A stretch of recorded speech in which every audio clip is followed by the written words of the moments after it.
Bom dia, pessoal, bom domingo aí para todos, né?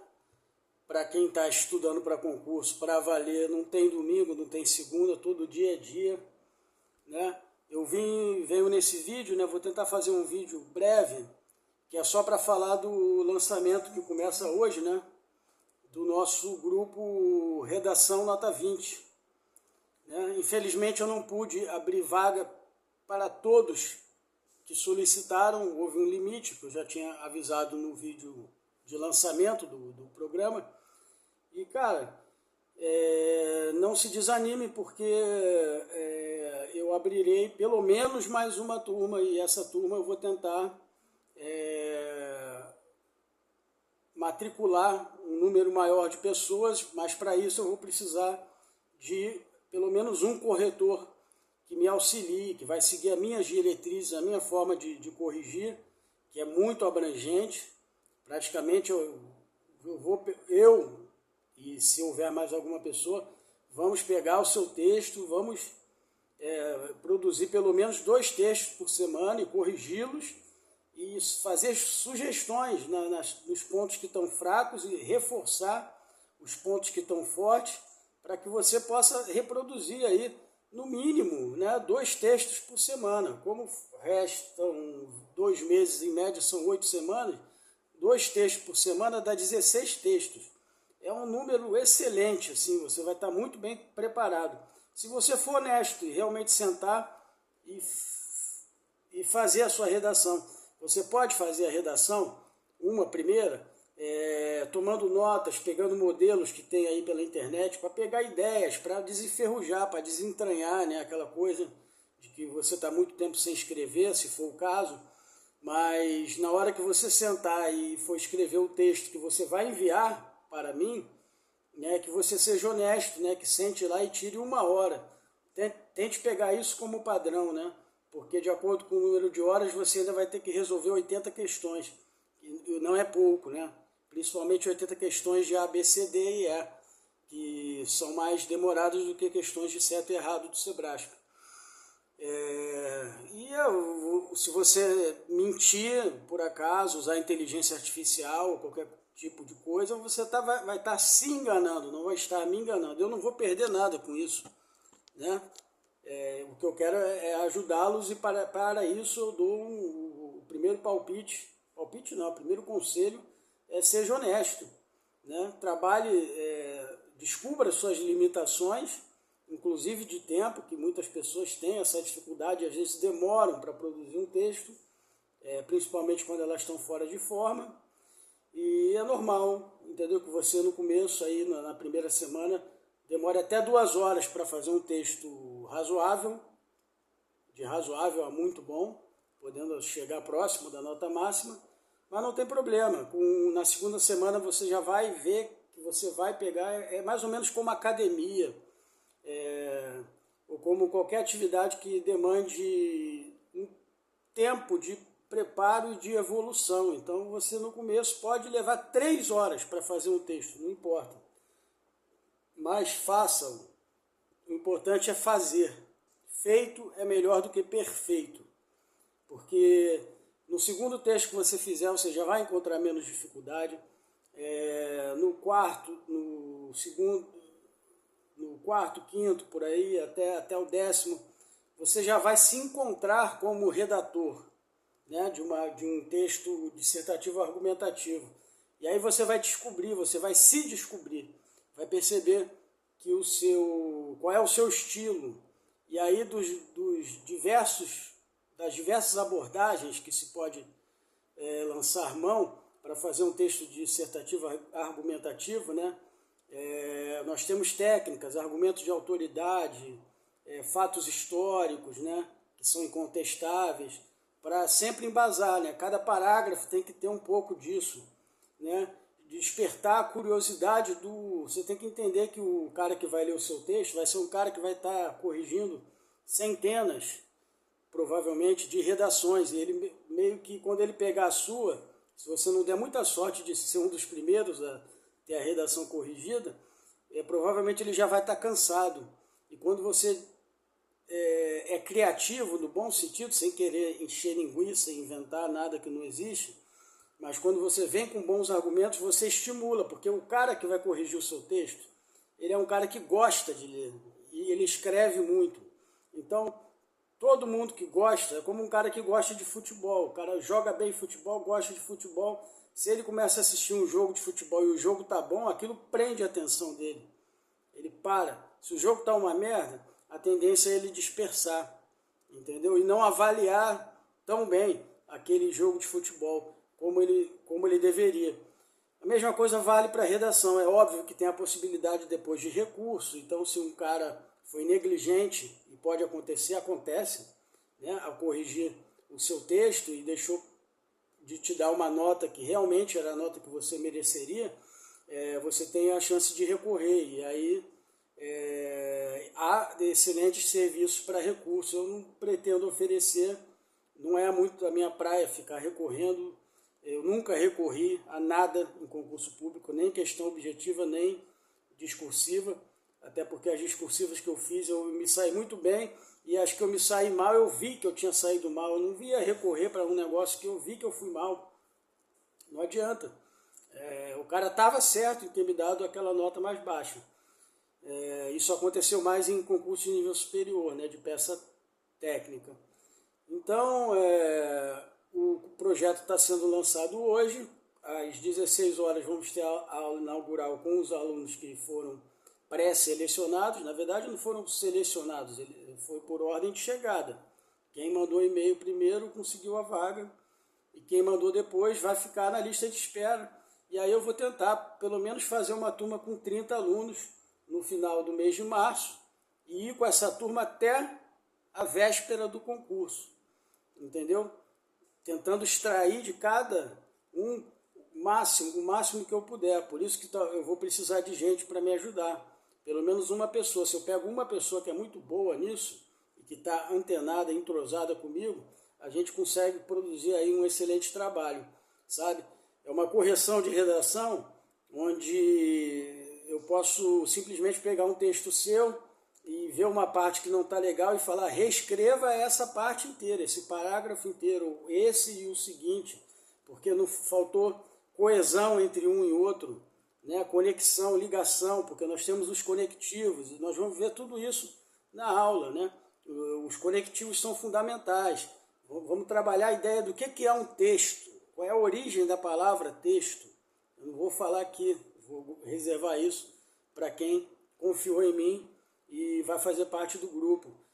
E vamos trabalhar concisão, coesão, coerência, são todos, né, o pessoal chama de 5, 6, correção, que tem que estar presente num texto, em qualquer texto, e também num texto dissertativo, argumentativo, que, lembrando, é um texto onde você dá a sua opinião, mas você tenta ser impessoal, você não vai escrever no texto: eu acho que, eu gostaria que as autoridades... Não é isso. É um texto opinativo, que mostra o seu ponto de vista, mas você tem que se manter a uma distância ótima dele. Então você não vai usar a primeira pessoa, por exemplo, eu, nós, né? Nós deveríamos pressionar o governo em prol da melhoria nas políticas públicas com relação a direitos humanos, a isso, aquilo. Não, nós não. Deve-se, é necessário, faz-se necessário. Nunca a gente vai usar um pronome pessoal, de primeira pessoa, né? O pronome pessoal, eu e nós, está fora e os oblíquos, né? Me, nos, que são os pronomes oblíquos correlatos aos pronomes pessoais de primeira pessoa, porque isso fica com um tom amador, um tom de palpite, né? Eu acho. Eu não acho nada. Eu tenho fatos, eu tenho informações, e eu vou construir uma ideia, um texto, uma ideia completa, concisa, coesa, com essas informações, que são as informações que eu já tenho da minha vida pregressa, aliada às informações do texto motivador que eles vão colocar, porque o texto motivador, ele já te dá o caminho, é só você aprender, e é isso que eu vou ensinar o pessoal, aprender a usar o texto motivador sem copiá-lo, sem plagiá-lo, porque também não pode, você vai ter sua redação zerada, se você plagiar, copiar então, entendeu? Segundo o texto motivador, blá blá blá, acabou, o cara vai parar ali, vai dar um zero para você bem redondo, e que dói, né? Zerar numa redação, lembrando que a redação, depois que você está munido de todas essas ferramentas, você vai passar a torcer para que todo concurso que você faça caia a redação. Uma coisa que muitos fogem, a redação ela é um diferencial. Você pode estar com uma nota boa, mas você pode ter candidatos com notas melhores do que a sua, mas na redação você vai ultrapassar esses caras, se você gabaritar. Porque tem muita gente que tira notão, próximo de 9%, 90%, acima de 85%, e bomba na redação, porque o cara acredita que por estar dominando aquilo ali como um todo, constitucional, administrativo, organização do MP, informática, raciocínio lógico, português, ele acha assim, eu estou sabendo tão bem isso, que quando eu chegar lá, eu dou meu jeito. E não é assim, a redação tem que ser treinada. Tá? Eu tenho um caderno, ele não está aqui agora na minha mão, mas ele vai estar, eu vou mostrar na hora da aula, que eu faço, eu pego uma folha da banca, cujo concurso, o concurso cuja banca organizadora está promovendo, né? Fiz uma frase meio torta aí, enfim, usando pronome relativo, mas eu pego a folha da banca. Por quê? Porque você vai se acostumar a ver aquela folha, porque vai ser a folha que você vai ver no dia, igualzinha, sabe? Pode mudar um detalhezinho ou outro, mas a distância de uma linha para outra, isso muda de banca para banca, então você tem que adaptar a sua letra, para que são 30 linhas, para que você preencha exatamente 30 linhas. No máximo, na última linha, fica faltando um espacinho, mas se você... É impressionante como a prática da redação faz com que você, de tanto treinar, todo o texto que você escrever, ele vai sair com 30 linhas, porque você está treinando para 30 linhas. Né? E dentro dessas possibilidades eu tenho vários tipos de formas de dissertar, né?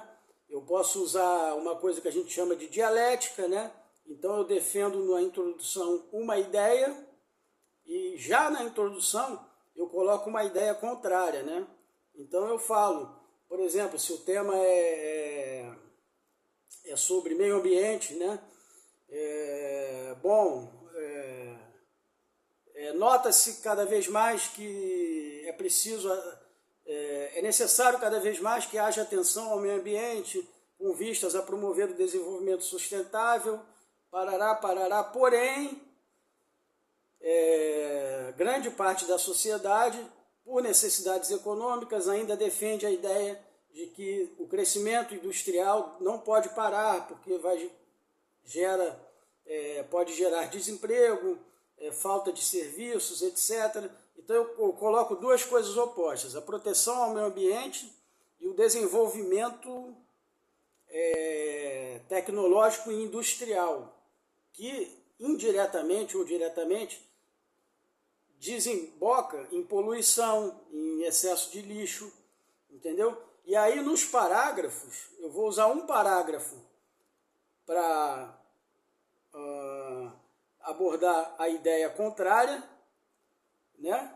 E um parágrafo para usar, o segundo parágrafo, por ênfase, eu vou usá-lo para defender a ideia, que é o que a banca quer, porque a banca quer que você defenda o meio ambiente, ela não quer que você incentive a emissão de gases poluidores, poluentes,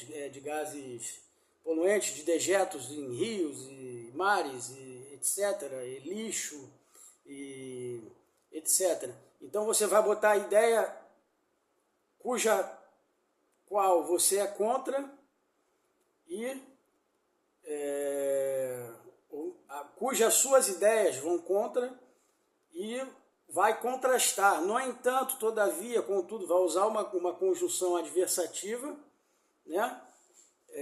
Que contraste, e aí você vai botar o que você acha que seria o ideal, que é o que o cara da banca quer ler, que é o que o corretor quer ler, entendeu?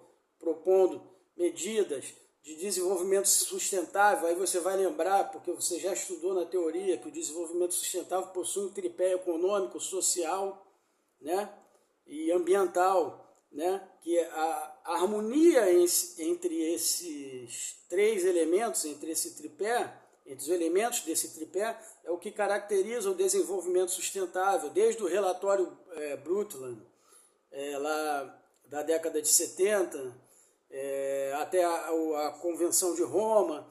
São informações que você vai ter que ter, entendeu?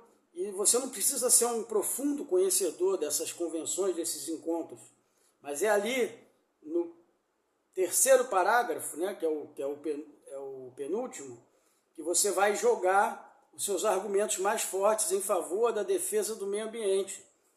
E no final, como no texto dissertativo, o que se recomenda, né? Nós não estamos fazendo uma redação do Enem, que exige uma proposta de solução, mas nós podemos fazer propostas de soluções, não é obrigatório, mas convém fazer, fica bonito, o cara acha interessante, ele vê que você tem uma visão ampla sobre aquele tema, que é meio ambiente, certo? E aí, a conclusão ela é basicamente uma repetição da introdução com outras palavras, com caráter conclusivo. A primeira tem caráter introdutório, a última tem caráter conclusivo, mas elas são, em termos de estrutura, muito semelhantes, né? Você não vai copiar a sua introdução no final, né? Que geralmente isso vai ser feito em 5 linhas, no máximo 6. E aí a gente vai ver essa divisão de linhas. São 30, né? Então você vai usar 5 para a introdução, 5 para a conclusão, são 10. E 10 para cada parágrafo de desenvolvimento. Essa é só uma das estratégias. Para mim é a mais eficaz. É a que eu usei, por exemplo, quando eu tirei nota 20 numa prova da FGV. Mas existem outras também. Só que eu acho que essa é a mais simples e a mais fácil de entender. Os corretores já estão acostumados com elas, ele não tem problema que ele leia 1000 daquelas. O que importa é que ela seja bem coesa, bem construída, bem embasada, com argumentos de autoridade, com dados. Se você tiver dados, você não precisa botar os dados exatos. 30% nos últimos 20 anos, a emissão, a população da Europa passou a produzir 30% a mais de lixo. Tá? Na verdade, o número lá que você leu num artigo, um belo dia, era 27%. Você botar cerca de 30%, não tem problema. E são esses pequenos detalhes que vão florear, no bom sentido, o seu texto, para dar a ele uma característica de um texto coeso, completo e com conteúdo. Não só rico em estrutura, não só perfeitinho. 5 linhas, 10 de desenvolvimento, mais 10 de desenvolvimento, terceiro parágrafo, e o último parágrafo para concluir 5. Isso é uma estrutura boa, mas a estrutura ela é só uma parte daqueles critérios de avaliação que estão lá, certo? Então vou ficando por aqui, né? Senão vou transformar isso numa espécie de workshop de redação. Dar parabéns aí, boas-vindas a quem vai participar. Eu já confirmei com todo mundo e 4 horas eu vou mandar o link do Meets para que nós tenhamos a reunião. Não são muitas pessoas. E aí vamos trabalhar durante um mês. Na sequência, quem quiser continuar, Às vezes o cara não tem mais necessidade de continuar comigo, porque ele já vinha treinando, então ele vai fazer só uma lapidação comigo, e ficar um mês comigo é suficiente. Ele vai abrir vaga para alguém, e eu pretendo ampliar o número de participantes. Então, pelo menos eu queria uma turma em março com 20, pelo menos. Se eu conseguir gente para me auxiliar, a depender se eu consigo 2 pessoas para auxiliar, eu posso abrir 50 vagas. E eu tenho certeza que eu vou conseguir preencher, pelo que aconteceu agora, pela procura que eu tive agora, e que eu tenho certeza que esse projeto vai ser um sucesso. As pessoas vão sair satisfeitas, porque eu vou dar o máximo de mim, eu tenho o know-how no assunto, e a bola para frente, entendeu? No mais é isso. Eu vou continuar com a Lei Complementar 106 agora na sequência, mais um pouquinho dela, e a gente vai terminando isso para também, né, a gente está como equilibrista de pratos, né? O prato começa a bambear ali, você tem que ir lá e dar aquele tapinha para ele voltar a rodar, que é o Vademecum, que é um projeto que eu não vou abandonar e pretendo entregar em breve, né? E já falei muito sobre isso, ok? Então, bom domingo aí a todos, um abraço.